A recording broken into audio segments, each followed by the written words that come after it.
I first reported from Sri Lanka long before the West began listing terrorist organizations. I'm traveling south from the capital, Colombo. I followed this route 2 decades ago when the government was facing a very different rebellion. The south is poor and rural, and there are hardly any Tamils here. At that time, the rebellion was led not by Tamils, but Sinhalese nationalists. The People's Liberation Front, or JVP, was fiercely patriotic, but also revolutionary. It demanded the overthrow of the state. Under its leader, Rohana Wijavira, the JVP assassinated policemen and government officials. A bomb planted by the JVP exploded at a political meeting a few meters from me. 1 man died. The JVP exploited the fears of the Sinhalese in the south. They accused the government of making too many concessions to the Tamils and their allies in India. But it was not the violence of the JVP that brought me here. It was the government's response, a counterinsurgency that I found brutal and shocking. What I witnessed then remains vivid today. There was a curfew overnight, and I used to awake to the smell, the acrid smell of burning rubber. And in the beach just behind me, I remember finding a boat stuffed with the bodies of young men with tires around their necks, and they were still smoldering, having been set alight overnight. It was a deliberate message by the government to say, this is what is going to happen to any of your brothers and sisters or children who are challenging the authority of this government. At least 40,000 disappeared. Members of the Sri Lankan army and police were accused of most of the abductions. People were arrested and never heard from again. Oh, Bowen. Oh, Bowen. I returned to see a woman whose son was taken 20 years ago and never came back. Thank you. What do you remember of the day he disappeared? The ones who took him away were in police uniform. The bus that took him was parked at Beliata police station. But when we went to the police station to ask, they said they had no idea where my son was. She has no picture of her son, just a certificate that says the cause of death is unknown. We don't know anything about the death, how he died. We only know that he was taken away in a vehicle. We don't know anything else. I spend my time now in sorrow.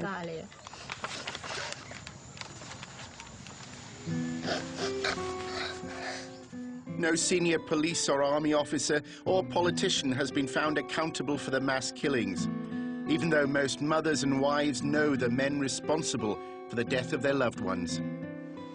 At that time, people in the south were fearful and silent, but one local human rights lawyer was brave enough to speak openly. It was none other than today's president, Mahinda Rajapaksa. People came to his house with photographs of their missing relatives. They started arresting people. Thousands, whole village were taken sometimes. People are, after they arrest them, they are disappeared. The government of the time even attacked his house. The police, they threw bombs at my place, grenades. They terrorized the whole area. Well, I remember I was concerned for your life. Quite. You gave me the warning. I warned you not to, yeah. That's right. Otherwise, I would have gone there and gone to that village. They would have just killed me. It was the president who, back then, arranged for me to meet gunmen from the JVP. He shared with them the fears that fuel Sinhalese chauvinism. Indians are going to occupy this land. They are going to take over this land. And already they have 100,000 soldiers in this country. And our fear is that they might come to down south and they might occupy this area. What will happen to us? And we will be another part of India. Mahinda said these were patriotic boys who defended the Sinhalese people when the government was selling out to India. They certainly weren't terrorists. That time they never called them terrorists. They always used the word of insurgents. So the language has changed. Language has changed. This is what the difference is. They call them insurgents. They never call them terrorists. But you did understand the reasons why they took up a gun. I was not sympathizing the cause. I was sympathizing with them the way that the government handled. I believe in it, even today, that I can't be a terrorist. The government cannot be a terrorist.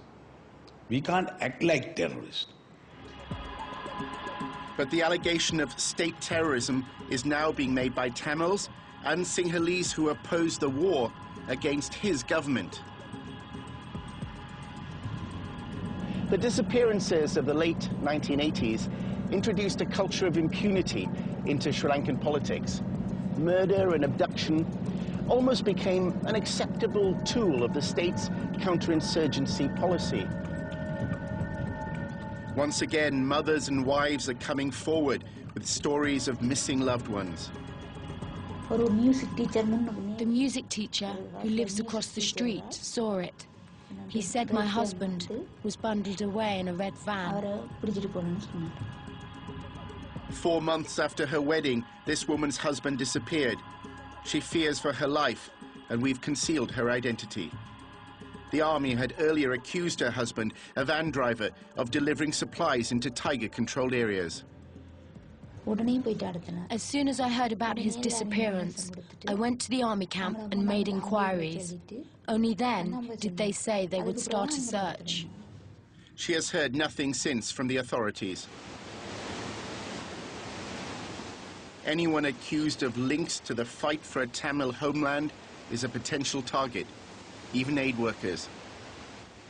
7 of my co-workers were abducted and executed, tortured, raped, one woman and 6 men, by paramilitary forces aligned to the government. And everybody was afraid to speak.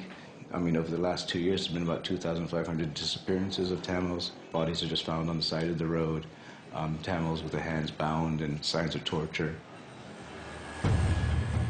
There are checkpoints throughout the capital, Colombo. They're intended to detect Tamil tigers infiltrating from the north. But the controls have instilled fear amongst the 300,000 Tamils living in the city. Critics of the government have been silenced. To oppose the war is seen as an act of treachery. Journalists can't speak, they can't write, the parliamentarians can't open their mouth, anybody can arrest at any time, the business people can't live, they can be abducted, millions can be taken. By whom? By the armed forces, by the paramilitary groups working with the armed forces.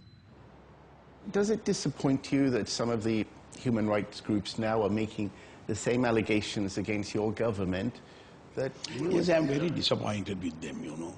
Most of these people are paid agents. Of the human rights groups? Some of the human rights groups here. And some, of course, is misled by the propaganda of the LGT. I have given clear instructions to the army, the forces, and the police that they can't take a man without a warrant.